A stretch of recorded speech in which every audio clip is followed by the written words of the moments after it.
Salut à tous et bienvenue dans Débat Foot Marseille sur footballclubdemarseille.fr. Après le gros match, le gros classico face au PSG, c'est un autre match bien particulier qui attend les Olympiens dimanche prochain. Et oui, c'est des retrouvailles avec Marcelo Bielsa. Alors on va en parler dans le gros débat du jour. Et puis une rubrique un petit peu spéciale pour débuter l'émission. Alors, je vais vous présenter justement mon invité du jour qui va se charger de cette rubrique. C'est Papa Eli. Yes. Salut. El Phénomène. El Phénomène. El Phénomène, oui. 13. Voilà. Merci beaucoup d'avoir accepté notre invitation. Merci à vous aussi. Alors, pour ceux qui ne te connaissent pas, il n'y en a pas beaucoup, je pense, à Marseille, qui n'ont pas vu. Même les flics, il a dit même les flics maintenant. Un intervenant que j'ai oublié de présenter d'abord. Salut Mourad, non, qui est à côté. Moi je fais partie des meubles. On est content de recevoir Papa Ali parce qu'il nous a tous motivés avant le Classico. Donc Mourad Hertz est également ici présent sur ce canapé, journaliste pour Football Club de Marseille. Et donc on revient à ce qu'on disait. Voilà. Tu as fait un petit buzz avant le match du PSG. Non, c'était ma manière de chauffer tout le monde, chauffer le peuple marseillais pour pouvoir bouffer ces Parisiens, comme j'ai dit. Tu vois. Ouais. Ben bon, on les a ratés, mais c'est pas fini. Ça a presque marché. Si, mais j'ai un petit goût amer parce qu'on a fait match nul. Mais on n'a pas fini avec la Champions Project. On va vous bouffer tous cette année. Voilà. Donc vraiment, je vous remercie pour cette invitation. Et on va essayer de continuer dans cet élan pour encourager l'équipe, les supporters, encourager tout le monde, mobiliser la ville derrière le Champions Project. Voilà. Alors justement, on parlait de ce coup de gueule qui a fait le buzz. Et on t'a proposé donc de nous faire une petite causerie d'avant-match, c'est ça la rubrique spéciale plutôt que l'humeur du jour. Okay. Une causerie pour motiver les Olympiens s'ils en ont besoin, en tout cas pour le match contre l'équipe de Marcelo, le LOSC dimanche. Mais bon, avant ça, au cas où il y a des gens qui ont raté cette vidéo, je vous propose de regarder, c'était la causerie de Papa Eli avant le match, avant le Classico qui a été remixé par Khaled Frix. Khaled Frix ou Khaled Frix, moi. C'est ça. Comme tu veux. Selon Cité de Marseille ou de la Ciotat. Ouais, d'accord. Voilà. Khaled Frix de la Ciotat, justement, on le salue. C'est ça. Mais on est avec Garcia. C'est lui qui va pas les mal de Garcia, mais elle aura fait la mort. Mais elle aura fait la mort. Mais elle aura fait la mort. Je vous pète tous. BFM, RMC, tous. Tu garies, tu ris, tout le monde. Tout le monde parle plus mal de Garcia. Parle plus mal de Garcia. On a trouvé le système qui gagne. Donc vous arrêtez maintenant. Salut les Olympiens, allez, c'est Papa Eli, El Phénomène 13, alias Rudy Garcia. Donc je vous fais la causerie d'avant-match. Donc là j'ai préparé une tactique pour finir avec le LOSC, les Lillois. Donc je sais qu'il va faire un peu froid là-bas. Donc on va leur amener de la chaleur marseillaise. Donc ma compo c'est Mandanda en numéro 1. Numéro 2, j'ai choisi Sakai. Oui, parce que ça caille déjà dans le nord et ça caille pourra cailler normalement bien. J'ai mis Rami aussi, Rami mon champion et Rolando qui est un peu mou mais qui commence à s'y réveiller et c'est dommage, on n'a pas ma vie. Donc je suis allé voir Tonton Pat. Pour l'instant il n'a pas le moral mais bon je crois que soit je vais jouer avec Pat ou je vais prendre le petit Doria ou Rokia. Voilà, il n'y a que ça dans la cuisine. Donc, après, on a confiance à notre international Gustavo et Zambo. Après, Payet en 10, Ocampos sur un côté, Thauvin de l'autre. Et je vais travailler avec Mitroglou. Pourquoi? Parce qu'il a besoin de temps de jeu. Et donc, j'ai parlé avec lui, le soldat grec. Et je crois que les Spartiates, ils sont de retour. Ils lui ont donné la force et je crois qu'il va nous planter contre Lille. Donc, je dirais à cette équipe de garder cette force, cette rage qu'on avait contre les Parisiens. Parce qu'en vérité, c'est là notre saison elle a commencé. Donc les gars, je vous demande d'aller là-bas à Lille, de les réchauffer, de les bouffer complètement. Sakai, sur ton côté, tu fais ton boulot. Gustavo, rien à dire. C'est le chef d'état-major de la défense. Il n'y a rien à dire. Donc, on a une grosse équipe. Mais Payet, voilà, Payet. Je veux que tu commences à percuter sérieusement. Parce que les passes, les retraits, les centres là, oui, tu nous as donné ça, on est rassasié de ça.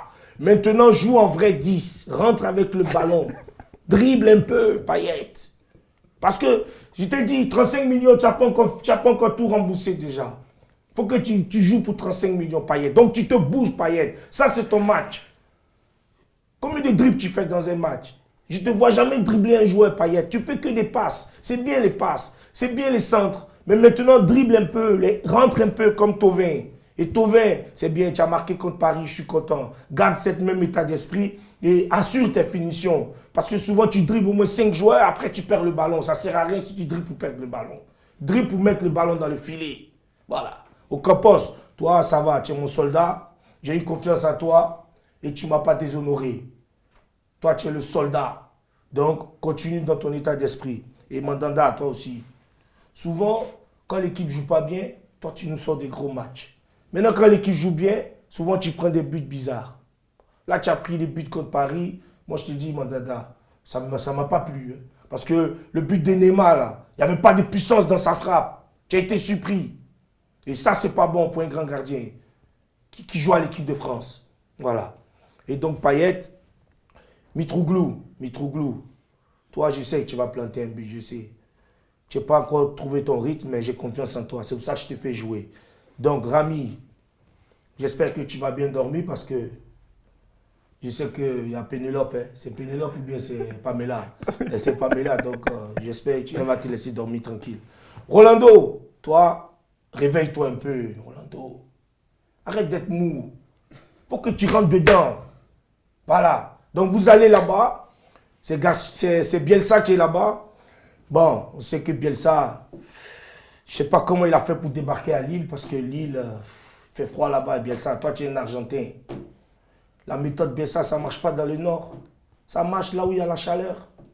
Donc, il faut que tu descendes quelque part vers ici. Mais bon, on va te faire ça tranquillement. Toi, on ne va pas te faire ça fort, mais on va te faire ça tranquillement. On va prendre les 3 points tranquillement entre nous et on revient. Donc, les gars, sur ce, moi, je suis le coach et vous êtes les responsables sur le terrain. Les joueurs sont les responsables sur le terrain. Donc, je vous ai donné les consignes. À vous maintenant de prendre vos responsabilités et de nous ramener ces 3 points. Ne faites plus comme à Strasbourg. Hein. C'est fini ça. Hein. Allez. Donc, les gars, sur ce, je vous souhaite un bon match. Alors messieurs, après cette causerie, on va directement passer au gros débat. Et donc c'est les retrouvailles avec un certain Marcelo Bielsa, qui avait quitté l'Olympique de Marseille un petit peu à la surprise générale. C'était le 8 août 2015. Et ouais, on dirait que ça fait déjà une éternité. Ouais. Le choc, il faut se souvenir du choc. Putain. Franchement, moi, je n'avais pas compris ce qui s'était passé. J'étais pas bien, quoi. J'étais pas bien ce soir-là. Moi, franchement, le départ de Bielsa, bon, c'était un peu triste. Mais bon, c'était encore ces mêmes la brune, la blonde. La brune et la blonde. Et s'ensuit une saison... Une saison vraiment difficile avec un certain Michel. On a vraiment eu du mal à sortir de ce départ. Ce qu'il a dit, c'est important. Il a la brune, la blonde, parce que dans les médias nationaux, on a beaucoup dit « Ah, Bielsa, c'est un traître et tout ». On l'a même insulté. Il y a eu des insultes proférées contre son nom. Et ça, c'était un peu fort, parce qu'après, quand tu connais un petit peu les dessous du truc… Et tu comprends qu'il y avait un mec qui tenait pas souvent ses promesses à l'Olympique de Marseille, et puis qu'il y avait une propriétaire surtout, parce que je pense que même la Brune, encore il voulait garder, il a fait des efforts pour garder Bielsa, mais après sa propriétaire elle lui a dit non mais tu me donnes moins d'argent. Enfin voilà, ils avaient saboté le truc. Il y avait une gestion. Ils lui ont fait à l'envers et après ils l'ont fait passer pour un traître. Comme ils l'ont fait à l'envers, comme ils l'ont fait à Bielsa, à Diouf, à Guéret, à Deschamps, toutes les personnes qui réussissent à. Mais c'est ça. Mais on est dans autre chose, donc on est heureux. Alors Bielsa, il y a 6 mois aussi, il signe donc au LOSC. Et ça, les supporters marseillais, nous-mêmes, on s'était dit, c'est un peu un coup dur quoi, de voir revenir Marcelo Bielsa dans un autre club que l'OM en France. Est-ce qu'aujourd'hui, finalement, avec ce nouveau projet, tout ça, est-ce qu'on n'est pas... On a tourné la page maintenant, ça y est. Oui, moi je trouve qu'il faut tourner la page de Bielsa. On respecte l'homme parce qu'il y a beaucoup de grands joueurs qui ont une bonne image et qui ont un bon témoignage de Bielsa. Donc, on respecte ses qualités. Maintenant, par rapport à ce qu'il vit maintenant à Lille, moi je peux dire que en tant qu'entraîneur, c'est pas forcément quand on est un grand entraîneur qu'on peut réussir. Voilà. Souvent, tu peux être un très bon entraîneur et ne pas avoir l'effectif qu'il faut. Ou bien souvent, tu n'es pas un bon entraîneur, tu as l'effectif. Donc, être entraîneur, quelque part, c'est à double tranchant. Et c'est triste un peu de voir un peu comment il subit à Lille. C'est triste, mais ça ne remet pas en cause les qualités de cet homme. Voilà. Il faut que tu ailles dire ça aux médias parisiens, aux médias nationaux qui se régalent. Même aux médias nordistes d'ailleurs. Qui se régalent de cette... C'est même médias qui se régalent. C'est les Dugarry, les RMC, tous ces groupes de personnes là. Eux, ils ne sont pas objectifs. Moi, j'ai vu combien de fois ils ont caressé Bielsa. Tout le temps, ouais, Bielsa. Maintenant que Bielsa, ça ne va plus, c'est les mêmes encore qui disent bien, oh, la méthode. Bielsa, c'est un grand entraîneur. Mais il est arrivé à Lille, voilà, mais moi je trouve que c'est un Argentin. L'Argentine, c'est un pays très chaud. C'est un mec qui a le sang chaud. Et donc... On s'est tous dit, hein, qu'est-ce qu'il est allé faire à Lille, dans le Nord. Oh. Non, mais qu'est-ce qu'il était allé faire dans le Nord en réalité, lui, Bielsa, ce qu'il aime, c'est faire de la post-formation, d'avoir des joueurs et de leur apprendre, de leur inculquer des choses et de construire quelque chose. Oui, mais au-delà de ça, Mourad, c'est aussi un entraîneur qui aime bien choisir ses clubs par rapport aux supporters, par rapport à l'identité du club. Et ça, étrangement, il a un peu mis de côté pour justement... Mais aussi, c'est aussi quelqu'un qui a une parole. Et Gérard Lopez, au début, il est venu le voir avec l'OM. Il lui a dit, ce projet-là, on va le faire à l'OM. Et Marcelo Bielsa, il lui a donné sa parole. Il lui a dit, ce projet-là, il m'intéresse. Justement, ça, moi, je pense que ça compte quand même. On va en parler tout à l'heure, justement, de ça. Juste pour revenir à cet aspect sur les... Est-ce que les supporters, est-ce que nous-mêmes, on a tourné la page définitivement, Marcelo Bielsa, oui, Mourad on a tourné la page, c'est fini, Marcelo Bielsa. Non, mais je pense que oui, voilà. Comme il l'a très bien dit, franchement, chaque fois que je vois Bielsa, j'ai un petit pincement au cœur, comme quand tu vois une ex, et tu te dis ah bah voilà, mais ça y est, c'est fini. Maintenant, on est dans autre chose et spécialement parce que comme on l'a dit dans la dernière émission, là après ce projet là, moi j'avais un peu, des fois je me disais sur le terrain ça passe pas. Après Nice, après Paris, sur le terrain ils m'ont donné quelque chose.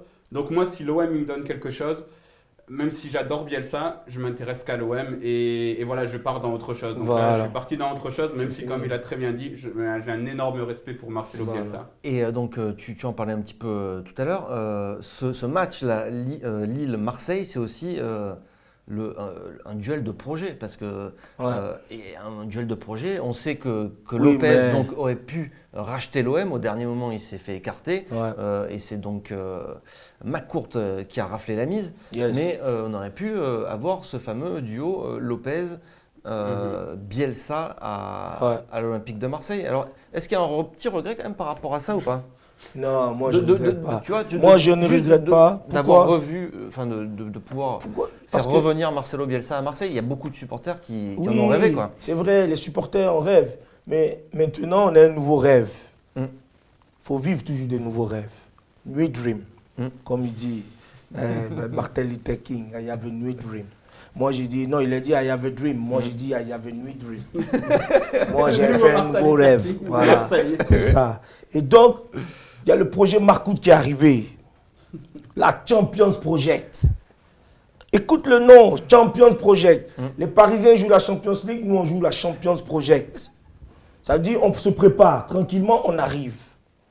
Ça a démarré lentement, mais je préfère que ça démarre lentement, sûrement, que ça finisse en puissance. Et on commence à rentrer dans ce projet. Et franchement, le projet de Marcourt, maintenant j'ai adhéré. Moi, je n'adhère pas facilement à un projet, mais j'ai senti le truc. Et j'arrive tout le temps à détecter les choses en avance. Vous savez, à un moment, je faisais de la musique. j'ai posé ma maquette chez un producteur. Quand il écoutait ma musique, il m'a dit « Ta musique est en avance sur le temps. » Eh ouais, parce que donc je peux pas te produire, il m'a dit. Parce que la musique, c'est pas maintenant on peut la produire des années plus tard. Donc je sens déjà le projet. 2045. Voilà. Mourad, est-ce que le projet de Lopez aurait été mieux pour l'Olympique de Non, Marseille? mais il a un style particulier, mais quand il parle, il dit des choses intéressantes quand même. Quand il dit que, par exemple, il préfère que ça parte pas fort et pour s'écraser, parce que c'est un peu ce qu'a fait le projet du LOSC. Donc déjà, nous, quand il y avait à la fin, quand il y avait Lopez et McCourt, que Lopez était chaud, on avait un peu regardé et j'avais fait un article sur Football Club de Marseille qui s'appelait le projet des fonds d'investissement, parce que Lopez, c'est un fonds d'investissement. Et un fonds d'investissement, c'est quelque chose de dangereux au niveau financier, etc. Donc, le truc de Gérard Lopez, c'est que déjà, le projet... Ça envoie quand ça commence, tu te dis, Bielsa, plein de jeunes, tu vas acheter des pépites partout, etc. Ça envoie, sauf qu'après, c'était peut-être qu'il y a des petits problèmes à ce niveau-là. Et il y a le seul regret qu'il y a finalement, c'est Bielsa, parce que Gérard Lopez, on n'est pas déçu de ne pas l'avoir parce qu'il n'offre aucune garantie sur le long terme. Voilà. Mais le seul petit regret, c'est Bielsa. Avec Bielsa, c'est vrai que ça aurait été la grosse excitation d'entrée, alors que là, cet été, on s'est dit qu'est-ce qu'ils ont fait? Ils nous ont dit Champions Project, ils ne sont pas capables de recruter un grand attaquant, etc. C'est ça. Mais donc le seul regret là-dedans, c'est qu'il a embarqué Marcelo Bielsa dans ce projet en fait. Alors justement, Marcelo Bielsa, il est en pleine galère là. Oui. Depuis le début de la saison, c'est un peu la catastrophe. Et c'est justement à cause de son projet. Moi j'ai essayé de réfléchir à ça. Moi j'ai essayé de réfléchir. Pourquoi ça galère comme ça? En fait, la méthode de Bielsa, c'est une méthode de soldat. C'est des entraînements où on ne fait que courir. La méthode Bielsa, c'est ce qu'ils appellent la méthode cover. Et beaucoup d'équipes commencent à utiliser cette méthode. Ça s'appelle la méthode cover. C'est une méthode hollandaise un peu. C'est le football individuel, l'entraînement individuel. Beaucoup de courses, beaucoup de pressing. Et c'est ça. Mais les Lillois, l'effectif qu'ils ont, ils n'arrivent pas à faire ça. Quand ils finissent l'entraînement, ils arrivent au match, ils sont cuits. Voilà le problème. Et on avait parlé, on avait reçu toi Philou Maoulida et après comme ça en off on était parti, on lui a dit Bielsa qu'est-ce que tu... Il m'a dit moi j'aime beaucoup Bielsa, mais le problème là moi où je pense qu'il a fait une erreur c'est d'avoir pris que des jeunes parce que le problème tu peux pas réussir en Ligue 1 n'importe où si tu as que des jeunes et là il a que des jeunes. Et je pense que c'est vrai qu'il y a peut-être un truc comme ça aussi. Parce qu'il est trop dans son idée d'avoir que des jeunes. Et il lui manque des gens, comme tu dis, au moment de faire des efforts, peut-être que si tu as quelqu'un, si tu as un vieux routier qui te dit « Allez, qu'est-ce que tu fais, Mino ?»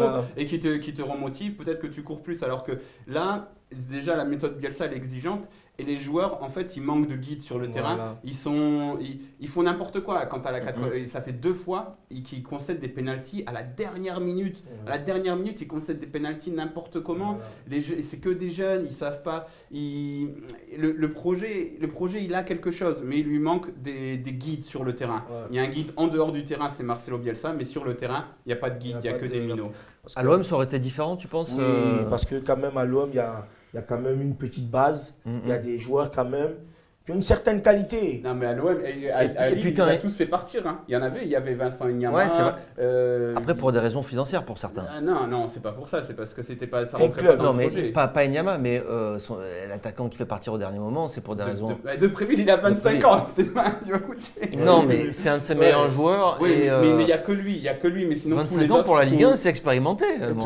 Tous les tauliers du LOSC, il les a fait partir parce que c'était pas le projet, donc c'est tout. Mais à Marseille, il fait pas ça par exemple. Bah si Lopez il vient. Quand il arrive. Non mais quand il arrive à Marseille, c'est pas ce qu'il met en place. Il vire pas tous les anciens. Après il peut pas parce que mais c'était pas le même projet. Marseille. Pas le même projet.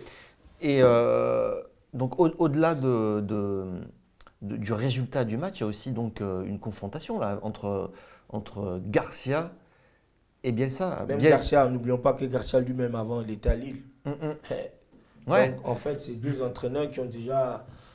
Ils vont peut-être switcher d'ailleurs. Mine de rien, on change les bancs. Voilà. Mais ce que je voulais dire, c'est que tu as Marcelo Bielsa, qui est le dernier coach à l'OM à avoir été adulé pendant son passage à l'OM. C'était un demi-dieu au Vélodrome. Et face à lui, donc tu vas voir Garcia, qui a quand même beaucoup de mal à se faire presque accepter. En tout cas, sa personnalité, on sent que ça passe moyennement. Oui, moi, je vais vous avec, dire une chose. Garcia, Rudy Garcia, quand il est arrivé à l'OM, franchement, on avait besoin d'un changement. Ils nous ont annoncé Garcia. Et moi, j'ai commencé à adhérer à l'OM en ce moment. Parce que l'OM, à un moment, je ne voulais plus entendre parler. Voilà. Et donc, je suis revenu au stade petit à petit. Et j'attendais Garcia. Et il passait toujours en catimini, il faisait ses trucs. Jusqu'au jour où on a perdu. Déjà, le premier match qui m'a interpellé, c'était le match contre Angers, cette saison. On mène Angers. Je crois dans les 20 dernières minutes, on prend un but. Et après, ils ont des occasions en plus. Mandanda, là, j'ai sonné la lame, j'ai dit, oh, qu'est-ce qui se passe? Il y a un problème là. Ça a suivi. Le match contre Rennes, où j'ai poussé vraiment le coup de gueule. Et après, je me suis posé tout seul, j'ai dit, qu'est-ce qu'on fait? Cet homme, on va le critiquer tout le temps. On n'a pas de remplaçant. Qu'est-ce qu'on fait? On va l'aider. Garcia, ce n'est pas un super entraîneur. Garcia, c'est quand même... Il a besoin d'aide, en fait. Garcia a besoin vraiment d'être vraiment entouré. Il a besoin de vous, de moi, des supporters. Il a besoin de nous tous. J'ai compris ça. Sinon, il est en stress. Mais... oui, sinon, il est en stress. Donc, il faut donner de l'amour à Garcia. Et Garcia, il va tendre les oreilles et il va faire ce qu'il a à faire. Mais le problème aussi, c'est... Après, voilà, Garcia, et là, il est en train de me convaincre un petit peu qu'il peut faire de bonnes choses. Mais le problème, pourquoi Bielsa, il est adoré tout de suite à Marseille? Parce qu'il est naturel, il est comme il est. C'était organique, l'amour. Parce qu'il a le sang chaud. Mais voilà, il a le sang chaud. En plus, c'est quelqu'un, il est discret, il travaille, il est spécial. Il est spécial. Marseille, c'est spécial. C'est ça. Et Bielsa, il est spécial. Marseille, c'est spécial. Ça marche. Garcia, il n'est pas spécial. Garcia, c'est l'archétype, il travaille. Il travaille pour être bon au niveau de la communication. Donc, quand il communique, c'est chiant. Voilà, il ne sait pas communiquer. Les conférences de presse de Rudy Garcia, je te jure, même une personne qui n'a pas dormi, qui souffre d'insomnie, tu le mets devant une conférence de Rudy Garcia, hop, direct, il va au lit. Donc, il y a ça, il y a la différence. Bielsa, c'est naturel. Garcia, c'est du travail, c'est un peu plus superficiel. C'est pas sa force, les conférences. Mais Garcia, je te donne un conseil. Quand tu fais les conférences de presse, là, respecte les gens qui te posent les questions, les journalistes, tout ça. Il faut que tu aies un peu de respect dans tout ce que tu dis, c'est tout. Ah, il en a du respect. Non, il en a un air un peu, moi j'ai remarqué, Garcia, il a un air un peu hautain quand même. Après, mais il faut qu'il redescende légèrement, Garcia, un peu d'humilité et on devient grand. Le problème surtout, c'est qu'il te dit rien. Tu t'écoutes Rudy Garcia et tu lui dis avant le match contre Paris, qu'est-ce que vous faire? On peut faire 3 résultats, un match nul, une victoire, une défaite. Mais sérieusement, ça se dit pas ça. Captain Obvious. Oui, il y a les conférences de presse, après il y a aussi les explications qu'il donne quand il y a des défaites, quand tu as des... Et puis après, c'est pas cohérent en fait. Et puis après surtout, on veut sur le terrain. Et ça passe pas quoi. On veut sur le terrain parce que comme naturel, pas naturel et un qui travaille, Bielsa c'est naturel, ce qu'il te donne sur le terrain. Même Lille là, ils sont 19e, il leur dit non, vous jouez toujours comme ça. Et Garcia, c'est pas tout à fait naturel, c'est pas on va direct au but, etc. C'est on calcule, on marque un but, on se cache, etc. Donc c'est tout ça. Et Bielsa, c'est naturel. C'est nature peinture et Garcia, c'est... En fait, je dirais que Garcia, c'est plutôt... C'est un entraîneur plutôt manager et Bielsa, c'est un entraîneur formateur. Il y a des entraîneurs, ils transcendent une équipe. Mais il y a des entraîneurs, ils ont besoin de certains grands joueurs pour être là, en fait. Il est plus, moi je dis, il est plus dans le management. Garcia, il est plus entraîneur-manager, alors que Bielsa, c'est un entraîneur formateur, mais un entraîneur vraiment de terrain. Après, voilà, il y a ça, il y a le jeu. Il y a le style qui est différent. Il y a le style et la personnalité, effectivement. On a l'impression que la personnalité de Garcia, elle a du mal à, en tout cas, trouver son public à Marseille. J'ai mis du temps à trouver, mais le mot Garcia, il est corporate. C'est ça, corporate, et Bielsa, c'est nature. C'est nature, et c'est nature hardcore. Peut-être un petit peu, mais Garcia c'est corporate, c'est quelqu'un, il est bien dans l'entreprise, il fait les trucs, etc. Ça veut pas, c'est pas ce que négatif. Il y a un moment donné, c'était quand même très tendu pour lui, après les défaites à Rennes. Moi, je lui donne un conseil, il faut que quand il vient arbitrer, quand il vient les matchs, il arrête des costumes là, ça sert à rien. Mets-toi en jogging OM, trouve un truc. Mets-toi en fait, Une glacière. il faut qu'il soit Tu différent conseilles des de autres. Voilà. choper une glacière, Viens en jogging de l'OM, bien habillé, jogging basket. Tu es chaud bouillant pour monter sur le terrain. Laisse les costards, un peu les souliers, tout ça. Ça sert à rien de ressembler aux autres entraîneurs. Garcia, faut que tu trouves ton truc. Bien ça, il avait la glacière. Toi, c'est quoi? Mets-toi en jogging. Non, mais oui. parce Trouve que un truc, Garcia, c'est pas la glacière. Bielsa, c'est pas que la glacière aussi. C'est pas grave. Il faut que ce soit aussi, qu'il soit peut-être un peu moins corporate, qu'il soit un peu plus chaud sur le terrain, et en conférence de presse. C'est pas lui. Exactement. Quand je dis sur le terrain, c'est que c'est son équipe. C'est aussi sa communication. Alors, si on parle de jeu maintenant, on va basculer dans l'avant-match quand même. Dans le jeu. Est-ce qu'on doit la craindre, cette équipe de Lille qui est en grosse difficulté? Parce qu'il y a aussi une spécialité à Marseille, c'est de réveiller les morts un peu, tu vois, de les ressusciter. On l'a vu à Rennes. Rennes qui ne gagne pas un match de la saison. Strasbourg. Voilà. Après nous, Strasbourg, ils ont battu Nice, tout ça. La Lille, ils se sont qualifiés hier contre Valenciennes au tir au but. Et moi, j'ai envie de dire, si Bielsa, ça réussit pas aussi cette année à Lille, c'est parce que le mec, comme j'avais dit, pourquoi la saison de l'OM, pour moi, elle bascule à Nice? Le moment où tu as le scénario il tourne en ta faveur. Et c'est ça aussi le football, il y a des moments, il y a des trucs que tu contrôles pas, c'est des scénarios, c'est des trucs, tu as la chance de ton côté, tu n'as pas la chance. Si on a la chance avec Bielsa, on est champion de France. Sérieusement, on est champion de France parce qu'on avait la place. La chance plus les erreurs d'arbitrage. Voilà, mais bon, on va dire que c'est que la chance. Ouais. Voilà, si on a la chance avec Bielsa, on est champion de France. Là, avec Lille, Bielsa, mais c'est horrible. Il prend des pénaltys à la 90e. Il mène un match à Amiens. Il y a une barrière qui pète. Le match, il est interrompu. Ouais. Là, encore hier, il gagne 2-1 contre Valenciennes. Et encore une fois, il se fait égaliser à la dernière minute. Et il gagne au tir au but. Donc peut-être que la chance, elle a tourné de son côté. J'espère pas, parce que moi je veux qu'elle tourne de son côté. Après on doit le craindre, le sursaut des Lillois. On ne doit pas craindre les Lillois, mais on doit les respecter. Le respect, c'est important dans le foot. On doit s'appuyer sur nos valeurs à nous, nos capacités, notre équipe. On est sur papier comme sur terrain, partout. On est plus fort que Lille.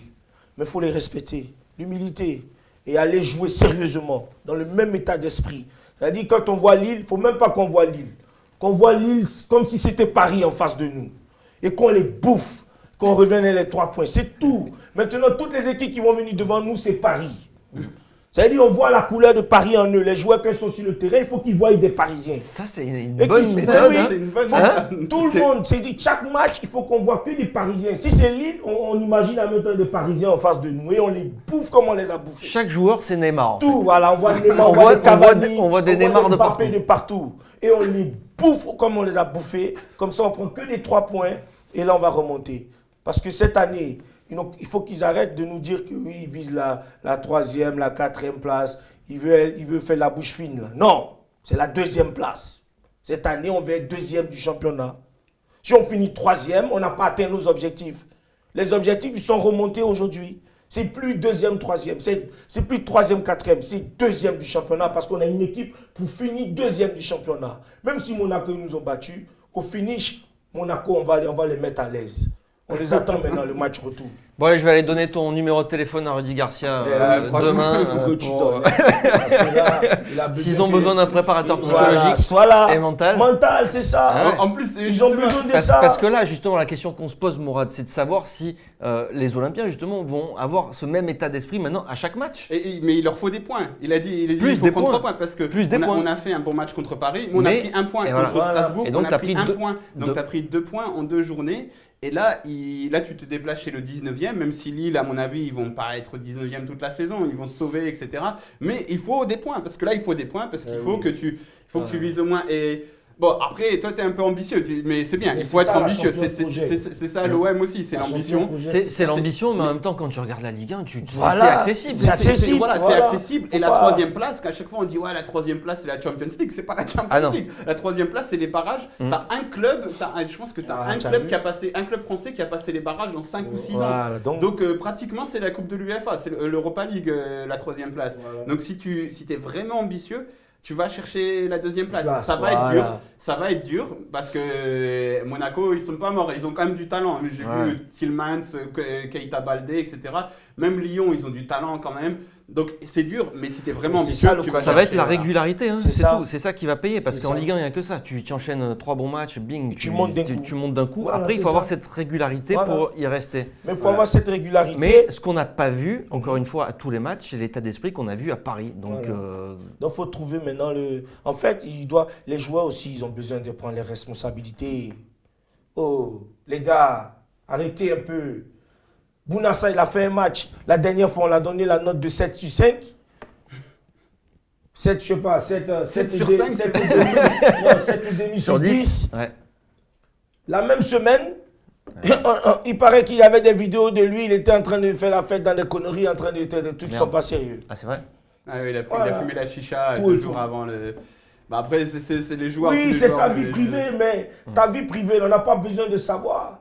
Un joueur doit bien s'entourer. Si tu t'entoures des gens qui te ramènent au chicha et après encore qui te remettent ta vidéo sur Internet pour te clasher, ça veut dire que tu es un joueur, tu n'es pas intelligent. Il faut que tu t'entoures de bonnes personnes. Les joueurs, ils ont besoin de prendre conscience qu'il y a le terrain et il y a en dehors du terrain.